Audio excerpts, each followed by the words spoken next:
And whenever I was stressed because things were not meeting deadlines, we were not doing things as we planned them to do, he always said, "Oh, just calm down. It's Mongolia. Things will figure out themselves," or something like this. And I was stressing even more.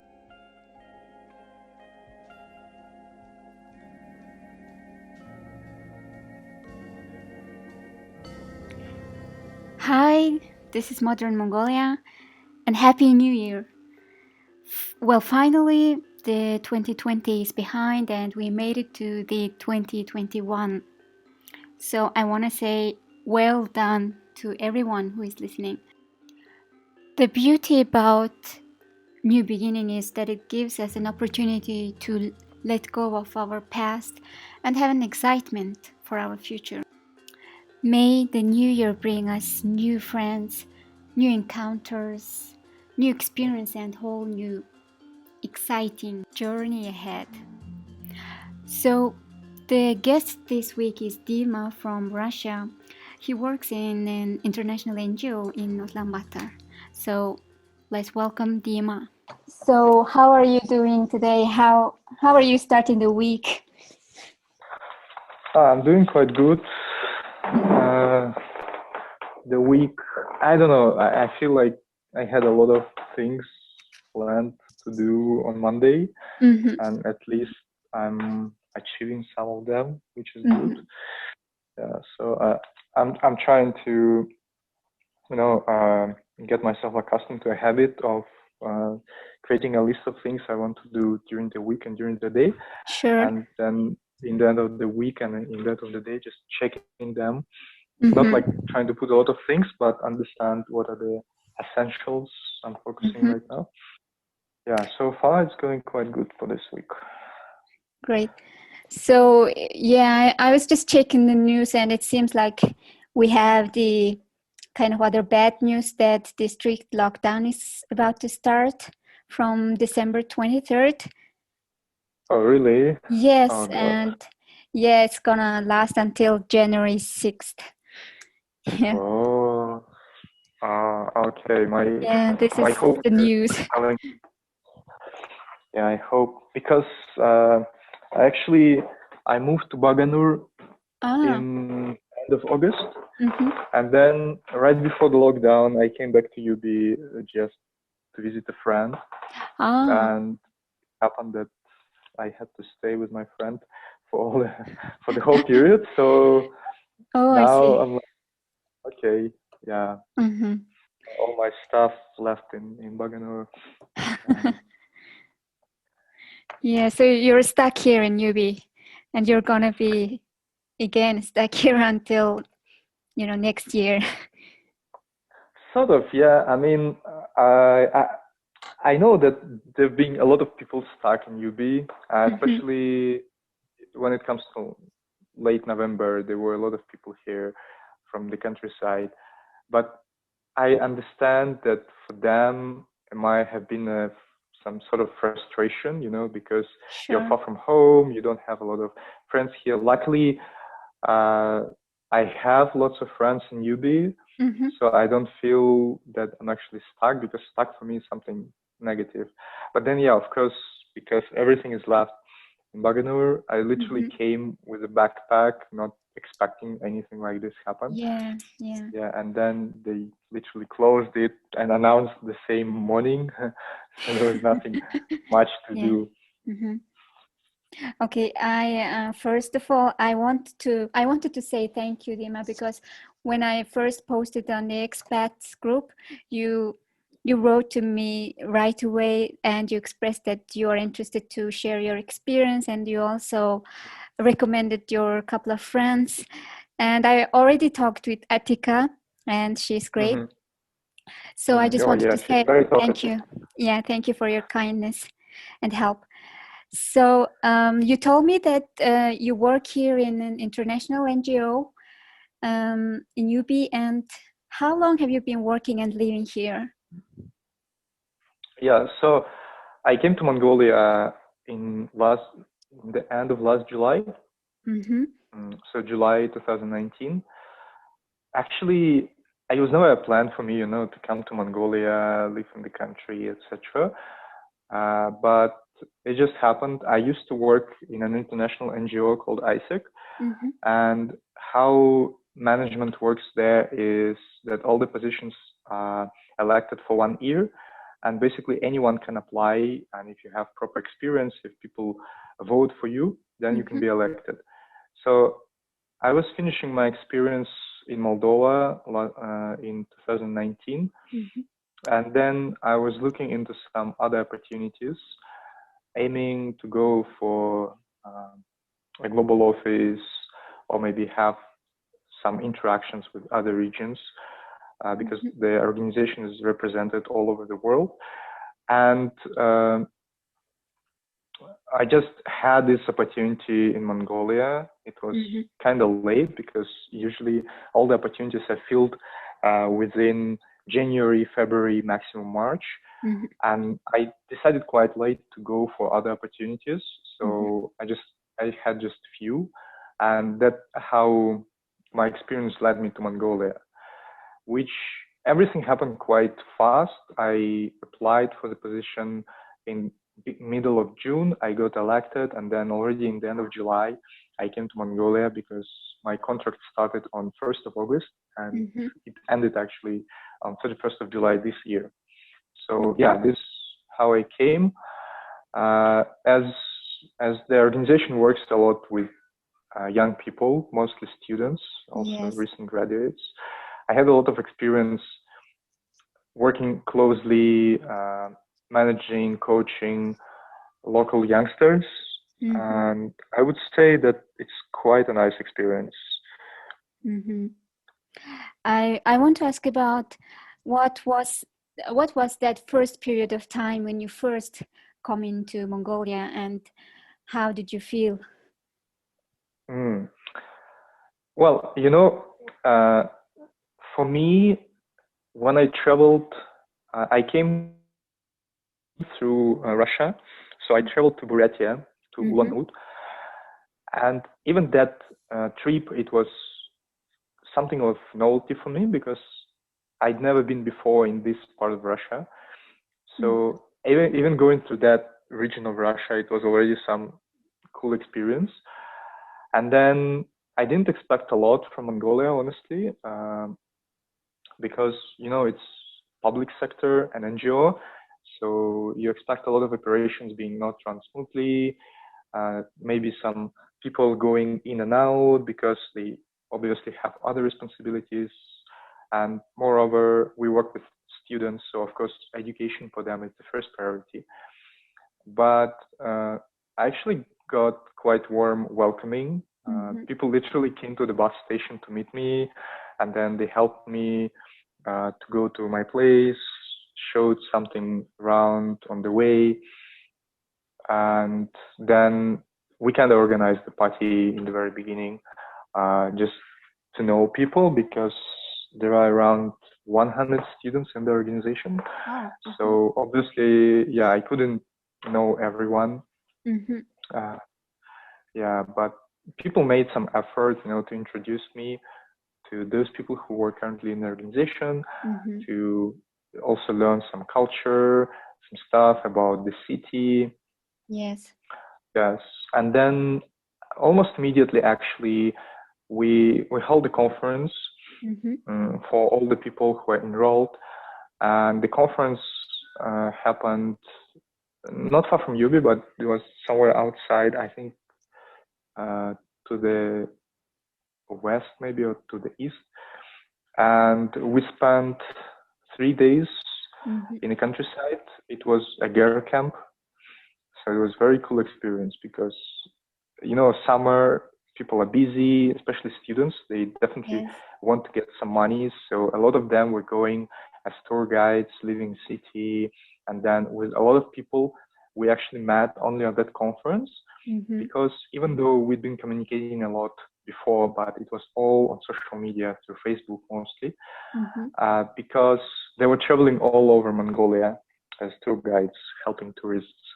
And then they came for the conference. So it was a very nice experience, not just meeting people, but also meeting people in a sort of traditional environment, you know. Yes, yes. Mhm. Um, so for you, what are the challenges are you facing when working with the Mongolians? Hmm. Okay, so I think one of the challenges, one of the biggest challenges, is the way people approach work. Mm-hmm. Uh, so I've got one experience of working as a manager in NGO, and then after this, I got an employment with a local company. Mm-hmm.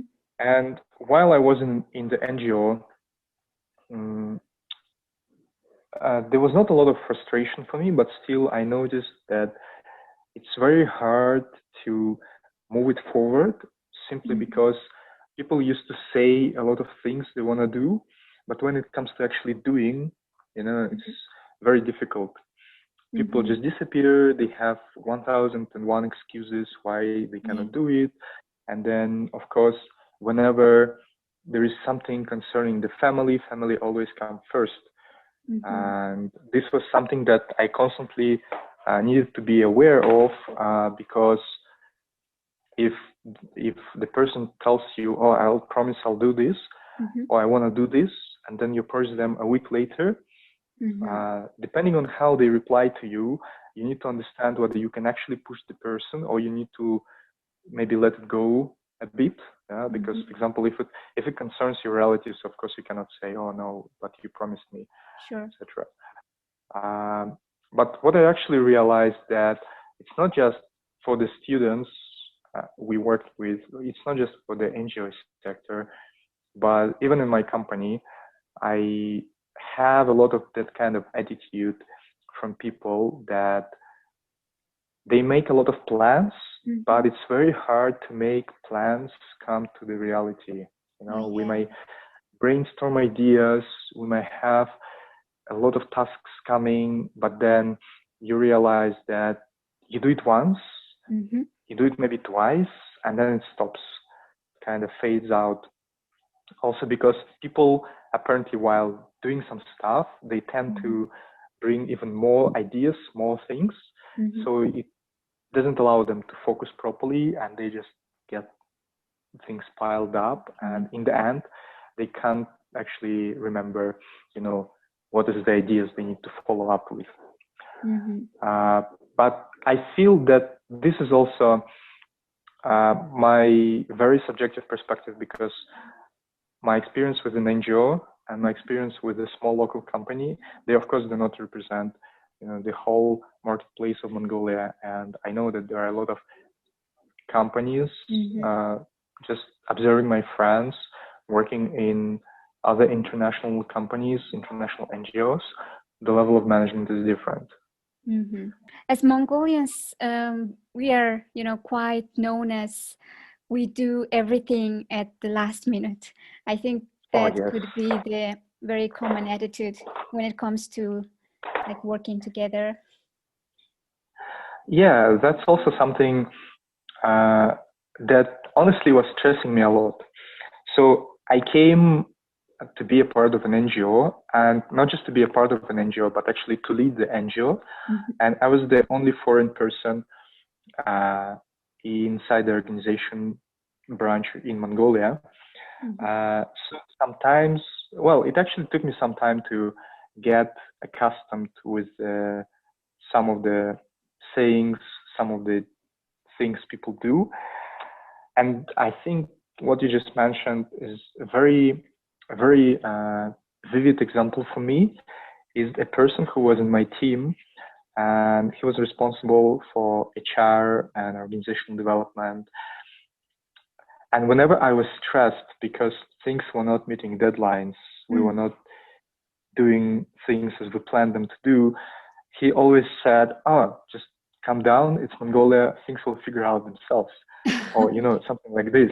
Mm-hmm. And I was stressing even more because there was not the attitude that I expected from people managing an organization. Mm-hmm. But then again, whenever things actually came out to be fine, he always pointed out to me, he said, well, you see, remember I told you everything will be fine. Mhm. Just stress for nothing. Yeah, and of course there were cases like this, but there were Mhm. also cases when things didn't work out. Yeah, sure. I'm quite sure that this happens all the time. Well, what do you think of Mongolians' attitude when it comes to working as a team player? Because we often say that we Mongolians are like very, very bad at, like, for example, at the team sports, etc. So, how did you feel about it? Um, yeah, I think this is something that I was missing while working in Mongolia. Mhm. When I was in the NGO, I had a team of 5 people, and I was constantly trying to push them to have common spaces, maybe to brainstorm ideas, to help each other. Mhm. And then whenever we had common meetings, everything seemed to be fine. But then when I come and talk one to one to people, most of them, or at least half of them, they were constantly raising this issue that, oh, I don't feel like we work as a team. Mhm. And then I was thinking, why it actually like this? Is it because each individual doesn't work as a team, or is it the feeling that the person, the person who's telling Mhm. me this has because this person also doesn't work as a team player? Mhm. Mhm. So this was quite interesting challenge actually, because first few months when I heard it, I was trying to understand how we can shape our team dynamic and how we can maybe find other approaches towards how we work together. Mhm. But then in the end, it came out to me to ask people, how can you actually bring things to the team? What can you do during our common meetings so that common meetings bring this feeling of working in a team? Mhm. And eventually it worked. And I think also what I discovered while trying to push this idea is something I was told even before coming to Mongolia. Mhm. I was aiming to work with young people. I asked from internationals who previously worked in the NGO. I had a couple of calls just to get some experience, information, how it is in Mongolia, etc. Mhm. And then one person told me that there is an issue with young people. It's not maybe an issue, but uh, the thing that you notice very easily is that young people, they have very low self-esteem, Mhm. which means that they don't consider themselves to be good, and maybe they think that people around them actually much better than themselves, which prevents them from speaking up their voice. You know, Mhm. and when I was talking to my team members who were saying to me that, oh, I don't feel that we're actually a team, it occurred to me that one of the reasons they were not speaking up because they were not sure, Mhm. because maybe they felt that it's only for them like that, and maybe other people don't actually have that feeling of Mhm. not being a team. But then when they started speaking up, it occurred that yes, all team members more or less they had that kind of feeling that we need to improve something. We need Mhm. to go some extra mile to be more connected, to be more formed. Mhm. And then eventually I realized that this is something uh, that have to do with the things I was Yeah. told before about self-esteem of the people. It's actually unexpected for me because people like Mongolians in general seem like very proud, and in terms of self-esteem, I think they're very proud and willing to Mm-hmm. be sharing their ideas and plan. But for me, it seems like it's quite connected to the tradition and custom that which teaches us not to raise our voice or just respect the elders. So it could be that way. Yeah, this also something that I've been discovering later, that maybe it's because of how you're raised here, right? Because yes, of course, the thing that I'm talking about, it's mostly mostly can be applied for young people because Mm-hmm. I never actually worked close enough with adults. And then when I try to discuss this topic with the people inside the organization, with young people themselves, they always told me that, oh, this is probably how we are raised Mm-hmm. because our parents tell us what to do. Sometimes they choose for us where to go to study, and we need to respect them. Mm-hmm. Sometimes we cannot actually say what we think.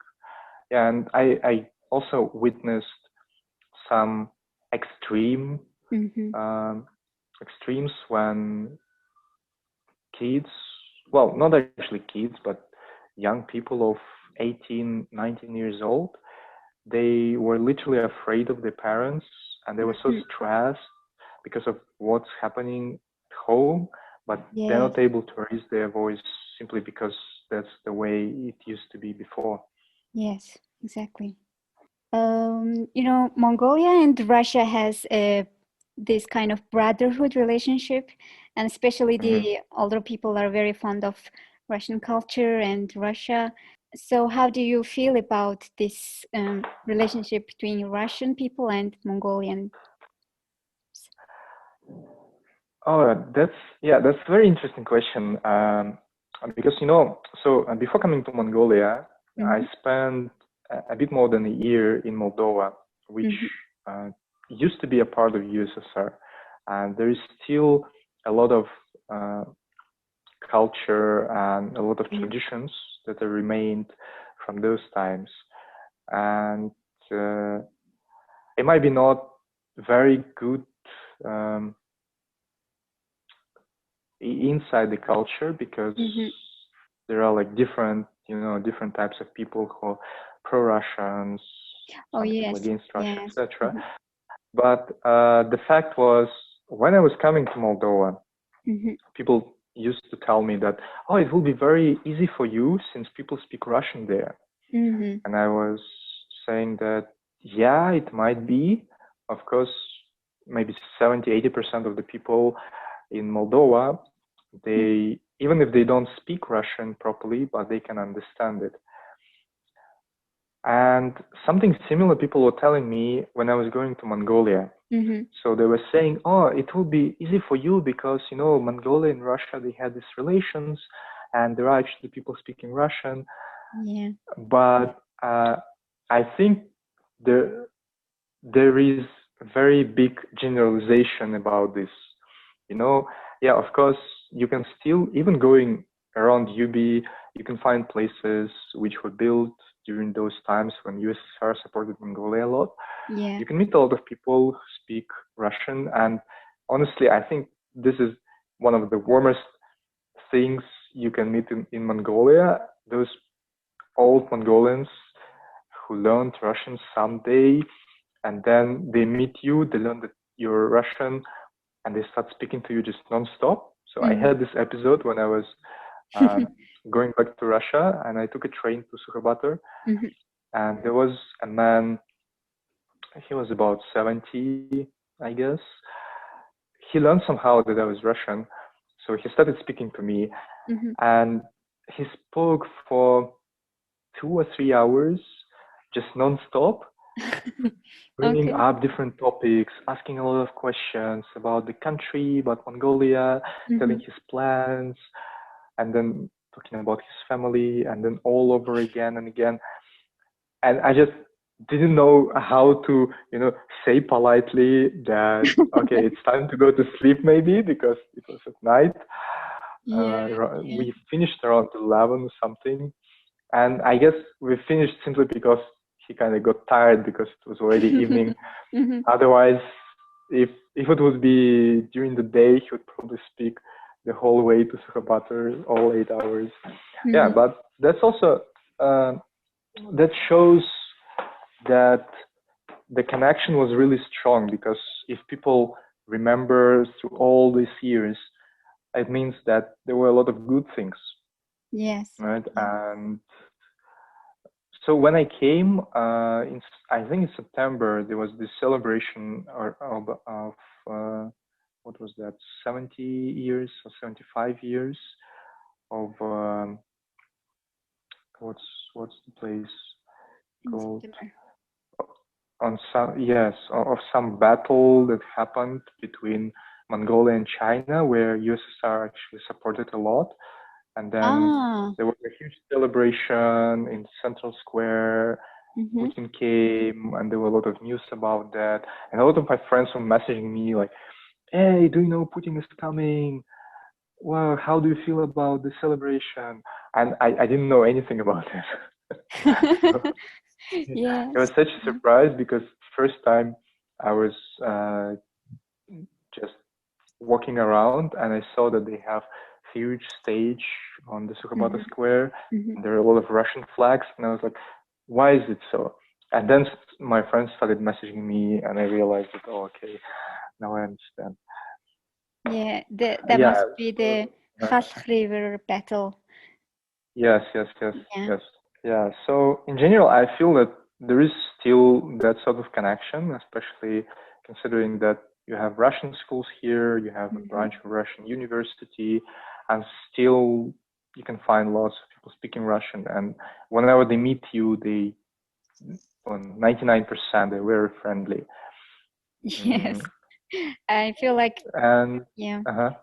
people are kind of automatically kind to Russians. Yeah, I think you might say that because people still have this memories, Yeah. even young, even like not teenagers, but young people, 18, Mm-hmm. 20 something, they still have these memories from their childhood. We had this, so I was participating in an event in August when I came. It was Mm-hmm. kind of networking. Mm-hmm. And then there were a lot of people. We split into groups and we were just presenting ourselves, telling where we are from, what we do, etc. And it was a group of 6 people. And in this group happened to be a person who worked in the same NGO a few years ago. So when I was telling my story, he realized that I was from the same organization. He just screamed. So we have some kind of motto that we Mm-hmm. say when we greet people on conferences, etc. Mm-hmm. And he just started shouting. And I was like, oh my God, how did it happen that just like people from different generations from the same organization just happened to be at the same place? And then the whole evening we were talking a lot about our experiences, about why I came to Mongolia, how was his experience with the organization, and but besides, he was also telling a lot of things about Russia, Mm-hmm. uh, kind of remembering all those Soviet movies, Soviet Mm-hmm. cartoons, Yeah, and then exactly. talking about how reality was in Mongolia in 90s. And then we kind of had a chance to compare because so he was telling me about atamans and I was telling him about gopniks and how those two cultures were sort of similar because the end goal was very, very, very the Yeah. same. Mm-hmm. Yeah. You're right. Can you tell us about the Russian community here? Do you hang out with the other Russians? I actually not a lot. I would say almost never. So I'm that kind of person who, when first I don't like to be a tourist in another Mm-hmm. country. Mm-hmm. So I'm always trying to connect with local people. Mm-hmm. And maybe you probably know about couch surfing, right? So this is, Couchsurfing, yeah. uh, yes, this is the website that allows you to find place Yeah. to live for a couple of days in another country. Um, I lived in Bosnia and Herzegovina for some time, and I used couchsurfing a lot to host people. And Mm-hmm. then after that, I was when I was traveling to different countries, I always tried to use it to find a host for myself, so that I can learn a bit about the country, about the culture, etc. And I think this attitude led me to the fact that whenever I'm coming to the country, I'm not actually looking for a Russian community. Mm-hmm. Even countries that I lived in for like several months or maybe 1 year, I was never really interested in finding the local community Mm-hmm. because I feel that there is a lot of nostalgia and people trying to bring their own culture from their country. Of course, they're trying to preserve it, Yeah. and it's good. But on the other hand, that's not the reason for me, to travel to another country. It's not that I want to bring my culture so that Mm-hmm. other people learn more about it. First reason for me is to explore another culture. Mm-hmm. Uh, and of course, there are some drawbacks because uh, being disconnected with your own culture, it might be quite difficult, especially in terms of the language. Mm-hmm. Currently, I'm trying to balance how much I speak in English, how much I speak in Russian, Uh-huh. because I don't communicate actively with Russian community, Mm-hmm. and I'm trying to cover that gap, reading books in Russian or maybe watching movies in Russian, because Mm-hmm. just at some point I switched completely to English Mm-hmm. since I was I left Russia in 2017, and since then I was working with international teams, so all Mm-hmm. communication was in English. And even before leaving Russia, when I was in university studying linguistics, Mm-hmm. speaking English, watching movies in English, listening to music, it was my way to improve my English skills.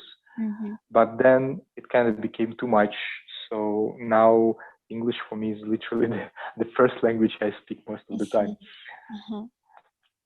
What do you think of a general level of English of Mongolians?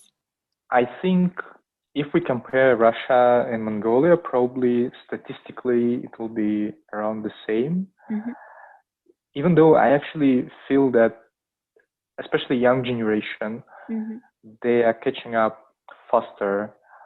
Mm-hmm. And well, not just with English, but with foreign languages in general, because I noticed that Korean quite popular, Chinese, some other languages, and I think it's a lot to do with how young people Mm-hmm. uh, like look at other countries, South Korea, at Russia, at China. They're Yeah. trying to accommodate their culture. They're trying to say, I don't know how to put it properly, but try to bring this culture in their own small Mm-hmm. community. And with the culture, of course, the language comes. I was actually quite surprised.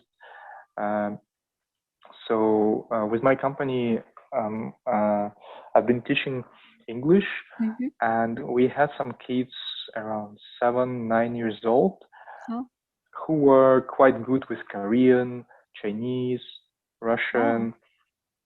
Yeah, and I know that Russian is something they study at school, Mm-hmm. but when it comes to Korean and Chinese, this is something that they don't have at school. So they definitely studied on their own, maybe with some tutors, or maybe Mm-hmm. from their parents, brothers, Mm-hmm. sisters. It's quite impressive because um, I believe that in Russia, this is just my assumption, but in Russia, people are not really that interested in foreign languages, Mm-hmm. at least, in most parts of Russia, Mm-hmm. because the country is very huge. Mm-hmm. And even though a lot of people live in the European part, but still a lot of regions are quite poor. Yeah. So when you go to school, you never explained why you actually need to learn English. Mm-hmm. You never have any solid reason for you as a kid to start practicing it in young age. And then when you go to the university, it's kind of already too late because university programs, even though it starts from the beginning, because it Mm-hmm. needs to accommodate different types of people, Yeah. but because you already don't have any basis, you can't jump further. Mm-hmm. So it's very hard. But it's also improving. I see that here it's happening something similar because you have a lot of language centers, especially for English.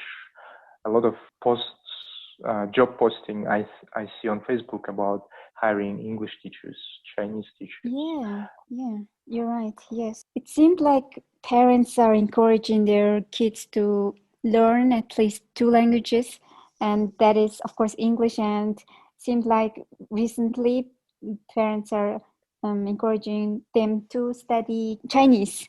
Yeah, so, but it sounds impressive that young children already can speak Korean and Chinese and Russian and English. It's like very impressive. So, what do you like about living in Mongolia? I think the first that comes to mind is how friendly people are, how willing they are to help, and overall the attitude towards, well, I can probably say each other, though I'm not sure if I look from a higher perspective whether it's actually true or not, but at least that's what I experienced working in two different organizations here, that inside the organization the culture is very warm. People are very welcoming to each other, they're very helpful, and being a foreigner here also gives you some more perspective of how helpful can be, strangers on the street, how willing they are to help you, how willing they are to support you. One of the kind of hobbies I have is hitchhiking. So trying to go around the countries and trying to engage with local people through communication, whatever way we can do. And before trying hitchhiking in Mongolia, I made some research, and almost everyone was telling on the internet that hitchhiking is kind of exists in Mongolia, but at the same time, because how the infrastructure works between different towns and cities, people in most cases expect you to pay for the transportation because you might not have proper buses running, etc. So sometimes for people, the only way to travel from one place to another is to find a car, and of course, they expect the driver expects you to pay. And but even though I knew this information, I decided that it's still worth trying. So I was going from Ulaanbaatar to Sukhobaatar, and I tried to explain to the driver that, I don't have money. There was actual period when I really didn't have money, and that's something that pushed me to try it anyway. Because I had to leave Mongolia at some point, go back to Russia, some legal documents, and deadline was kind of very tough, and I didn't have enough financial resources. So I was explaining to the driver that, I'm sorry, but I don't have money. So of course, if you don't want, you can just drop me here. But what happened actually, even though we had some language barrier, I managed to explain him the situation. So he helped me, even though he was not willing to take me himself, but he helped me to find someone who was willing to take me. I think it was first halfway to Sukhobaatar, and then I got another car that was going actually to the border and even a bit beyond. So those people supported me in this way.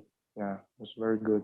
And in general, I didn't really face a lot of situations when you stop a stranger on the street and you ask them for some information and they help you. But in few situations that I had, it always worked out very good.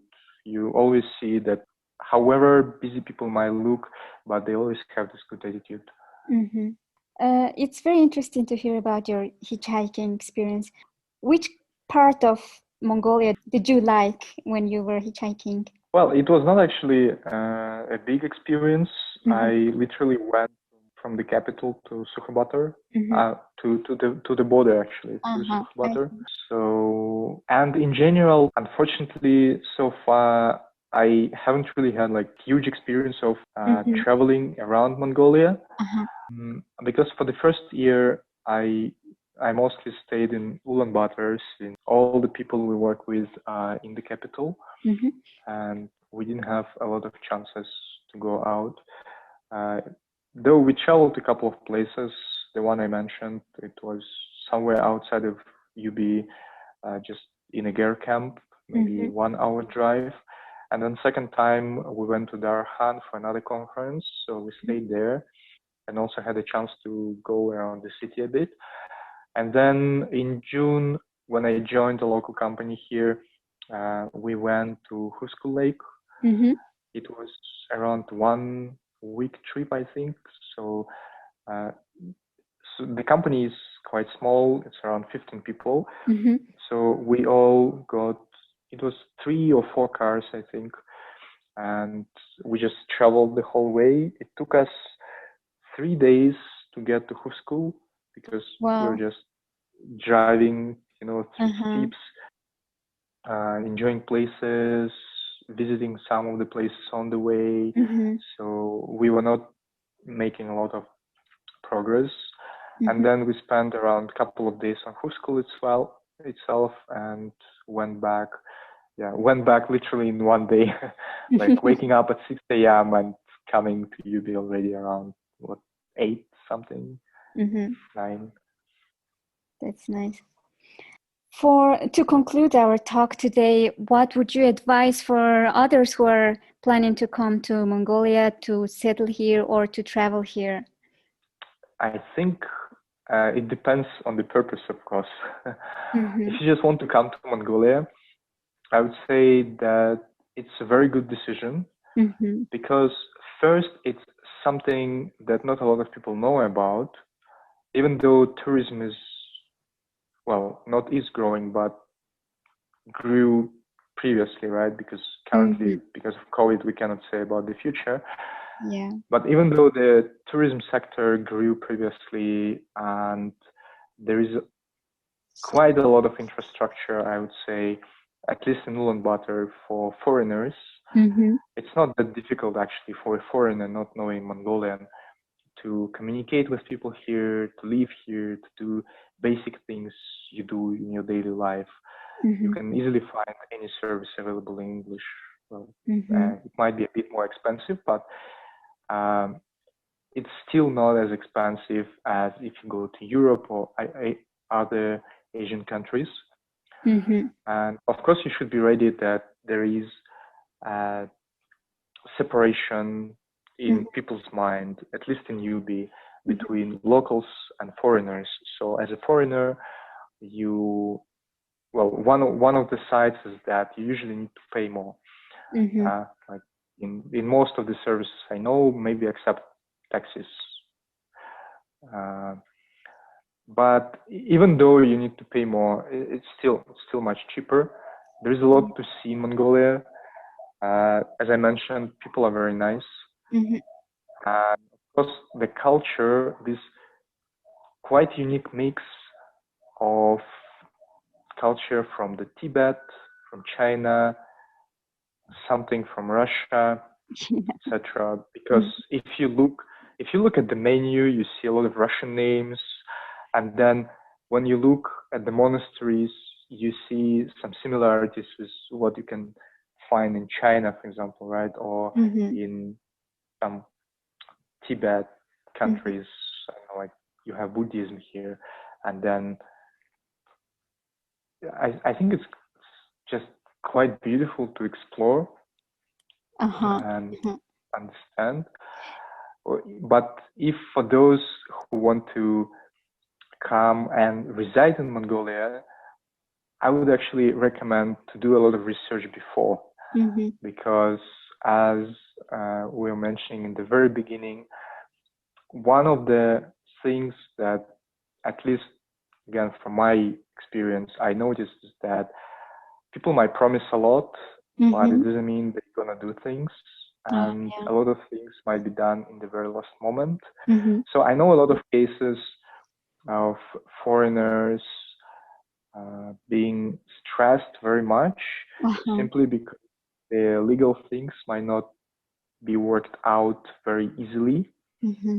because they were promised something, but then it never happened, and it pushes Mm-hmm. them, to some limits.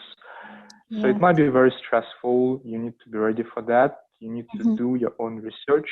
Mm-hmm. You don't need to rely 100% on, if you, for example, get employed, you don't need to rely 100% on your employee, uh, believing that they know everything and they will figure out everything.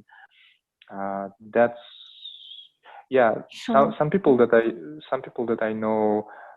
There's a friend of mine who works as an English teacher, and she was changing companies, Mm-hmm. and she had to do some effort to come to her new company to bring some explanation how to do visa transfer so that her process would be faster. Mm-hmm. Yeah, and she worked as an English teacher in quite a big company here. Mm-hmm. And for me, it was also kind of quite challenging because it took a lot of time and still actually in process of finalizing documents with the company I work in. Oh, uh-huh. So yeah, those documents process are quite long, and there are some bureaucratical problems here, and that's the challenges. Well, Yeah. for as you said, for the people who are like lost to backpacking and hitchhiking, it's I think it would be very interesting to come to Mongolia, because it is a really challenge to travel backpacking here, so that would be very kind of extreme and also very interesting experience, as you have already experienced yourself at some level. Yeah, that's true. One of my friends, she's a tour guide. Mm-hmm. Well, at least she used to be.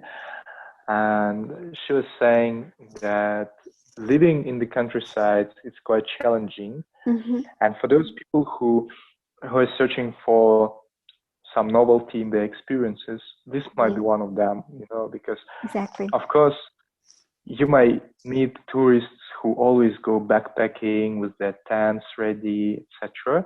Mm-hmm. But then again, it's not completely the same as living with a local family, staying with them, helping them, maybe looking after the herds, etc. Mm-hmm. So this might be something that you can actually never try in other countries simply because these things are not existing there. Mm-hmm. Okay, great. It was very interesting to talk to you, Dima. Thank you very much. Yeah, thank you. Thank Thank you. you so much for your time. Thank you so much for our listeners. And I hope to do this in the long term. And I hope to post new episodes every Monday. So see you next week. Thank you. Have a nice week, Dima. Yeah, you too. Thank you so much. Bye. Bye.